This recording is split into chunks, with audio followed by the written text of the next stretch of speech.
আসসালামু আলাইকুম সবাইকে। তো শুভ সকাল। তো সকালে ঘুম থেকে উঠলাম মোটামুটি 10টা বাজে। তো ঘুম থেকে উঠাই চলে আসি লেবু তুলতে, পাশাপাশি ব্রাশ গ্রামে যাওয়া হয় আর কি।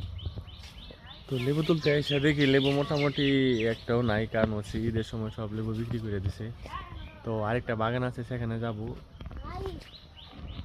দেখেন ছোট ছোট লেবু, বড় লেবু নাই এখনো, মানে আছে কিন্তু একটু খোঁজা লাগবে ভালো করে, কারণ ঈদ গেছে তো সব বিক্রি করে দিছে।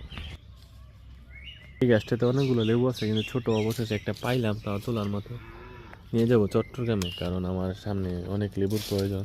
মামা ধরো, তোমার কাছে রাখো আর আমার সাথে আসো। আমার মামা আরেকটা লেবু পাইছে, আমার দেখাইছি, তো মোটামুটি চলে।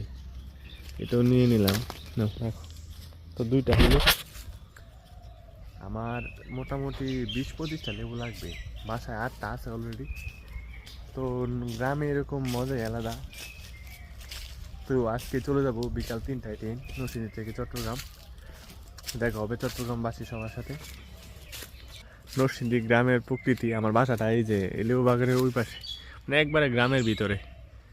তো এখানে নীরব নিস্তব্ধ একটা জায়গা, এক্সট্রা কোনো সাউন্ড নাই। তো আমাদের কিছুদিন আগে ভিডিও দিয়েছিলাম বড়ি বাগানে, যে বড়ি শেষ হয়ে গেছে, যার কারণে বড়ি গাছগুলোকে ছাঁটাই দেওয়া হয়েছে।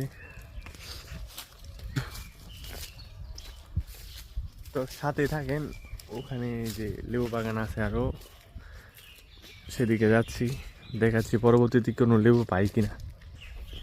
যেহেতু নরসিংদী কলার জন্য বিখ্যাত, তো কলা গাছ থাকবে না গ্রামে, তা কি করে হয়। তো লেবু বাগানে যাচ্ছি, তাও দেখেন কলা বাগান। এই পাশটাতে লেবু বাগান, আমি এই বাগানের কথাই বলছি। এই বাগানটা একটু বড় বেশি, এখানে লেবু আছে দেখা যাচ্ছে মাশাল্লাহ।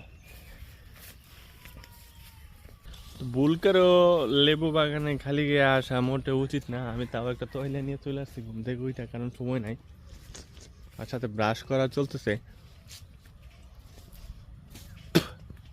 এই হচ্ছে বাগানের অবস্থা। এই বাগানটা অনেক সুন্দর, কারণ নতুন। এর আগে যেটা ছিল এটা পুরাতন। আমি যখন 14-15 সালে বাসায় ছিলাম আর কি, স্কুলে কলেজে পড়তাম, তখন থেকে বাগানটা ছিল।